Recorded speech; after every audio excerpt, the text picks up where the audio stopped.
Para Europa, los siglos XVI, XVII y XVIII comprenden lo que se conoce actualmente como Edad Moderna.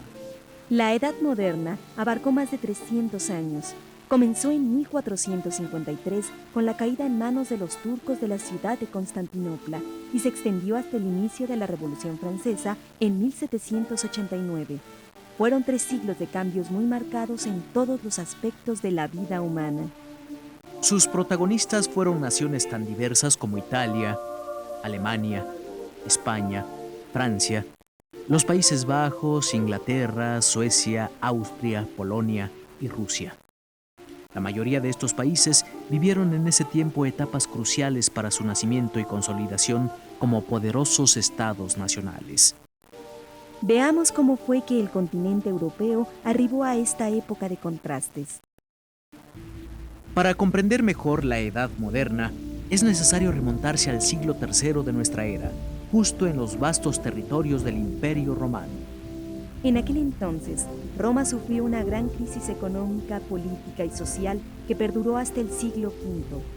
Esta prolongada crisis auguraba la decadencia romana. Era imposible controlar el extenso territorio imperial. Además, predominaba la corrupción entre los gobernantes y los administradores. Los valores tradicionales se encontraban en decadencia y existía una marcada desigualdad entre las clases sociales. A estos problemas se sumaba el asedio por parte de los pueblos germánicos y centroasiáticos en las fronteras, desde donde invadieron grandes extensiones del territorio europeo. Los conflictos parecían no afectar al Imperio Romano de Oriente, cuya fuerza y riqueza prevalecieron. Habían heredado la cultura griega, la mayor parte de los obispados de la Iglesia cristiana y la autoridad del emperador. En cambio, en Europa, en lo que fue el Imperio Romano de Occidente, poco a poco se desarrolló una nueva cultura. Al mismo tiempo, el cristianismo empezó a ganar mayores adeptos y a madurar como religión popular. La autoridad del obispo de Roma se consolidó y a la postre llegaría a ser reconocido como papa o jefe indiscutible de la Iglesia. Las diferentes provincias que formaban el imperio vivían en constante conflicto, incapaces de encontrar una autoridad que los unificara. Por siglos, los pueblos europeos se dedicaron principalmente a la guerra, la agricultura y la religión. No hubo en Europa ningún monarca realmente fuerte hasta que en la Navidad del año 800, Carlomagno, rey de los francos, fue coronado emperador. De esta manera se convirtió en plena Edad Media en el primer gran rey de la Europa cristiana. Con Carlomagno se empezó a generar la idea del reinado por derecho divino, idea capital para el surgimiento de las monarquías absolutas en la Edad Moderna.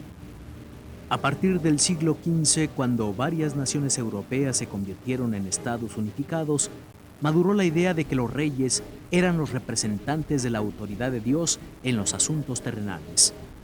Por lo mismo, no estaban sujetos a las normas que regían a la gente común. Los regímenes absolutistas depositaban en el rey todas las funciones del Estado. Era él quien ejercía y poseía todos los derechos: legislar, impartir justicia, mantener un ejército permanente, controlar la recaudación de impuestos y nombrar a los funcionarios. Así, las leyes emanaban del monarca, quien podía imponerlas a toda la sociedad. Para el siglo XVI, en la mayor parte de Europa occidental, gobernaban monarcas absolutos. Esta tendencia prevaleció durante los siglos XVII y XVIII en diferentes naciones. Francia con Luis XIV, España con Carlos I y Felipe II, e Inglaterra con Enrique VIII.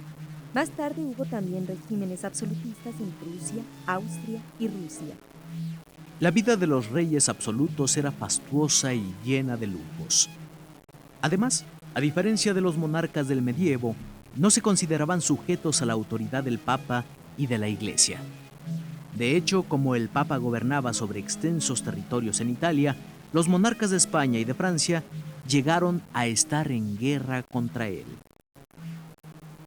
Hemos dicho que la Edad Moderna fue una época de grandes contrastes, y en cierta forma así es toda la historia humana.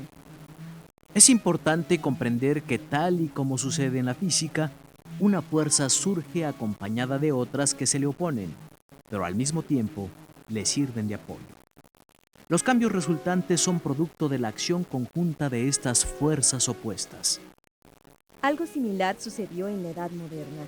Aunque la voluntad del rey era la única directriz del gobierno, resultaba inútil sin la debida organización que pudiera hacer realidad los deseos del soberano. Por ello, los monarcas se rodearon de hombres sabios e instruidos y fomentaron la educación y la investigación científica. Bajo las monarquías absolutistas se construyeron grandes imperios con administraciones y ejércitos eficaces. Al mismo tiempo se llevaron a cabo importantes empresas comerciales, industriales y bancarias, apoyadas en el desarrollo científico y técnico. El estímulo al conocimiento contribuyó a que surgieran tendencias e ideas opuestas entre sí, a pesar de que compartían las mismas circunstancias culturales e históricas. Podemos imaginar la vida europea en la Edad Moderna como si estuviese sostenida por 4 pilares que a la vez se oponían y cooperaban entre sí. En la política, el absolutismo; en la economía, el mercantilismo y el colonialismo; en lo intelectual, el racionalismo; y en lo artístico, el barroco. Los contrastes de la Edad Moderna se extendieron más allá del terreno de las ideas. Mientras los monarcas y los cortesanos gozaban de una vida llena de lujo, los campesinos y obreros atravesaban por múltiples problemas debido al pago de impuestos y a las guerras frecuentes en las que participaban por órdenes de los soberanos. En la Edad Moderna se presentaron una multitud de hechos sorprendentes en cuanto a su variedad y trascendencia. El Renacimiento se extendió como un movimiento intelectual ascendente y deslumbrante. Los pueblos de distintos y lejanos continentes entraron en contacto como nunca antes lo habían siquiera imaginado. Se rompió la unidad de los cristianos y la autoridad indiscutible de la Iglesia romana. Surgieron imperios grandes y poderosos. Obras musicales maravillosas de Mozart, Haydn, Vivaldi, Bach y Händel. Nacieron los principios de la ciencia y la técnica de nuestros días. Y esas luces se precipitaron hacia un final violento, envuelto en la decadencia frívola o militarista de los gobiernos y en el amaneramiento de las obras de arte. El racionalismo recuperó la confianza en la razón humana para el conocimiento del mundo. Sin embargo, en varias ocasiones, sus seguidores lo interpretaron mañosamente, como si fuesen ellos los únicos capaces de tener la razón. Esta circunstancia dio pie al surgimiento de dictaduras totalitarias, crueles injusticias y guerras sangrientas.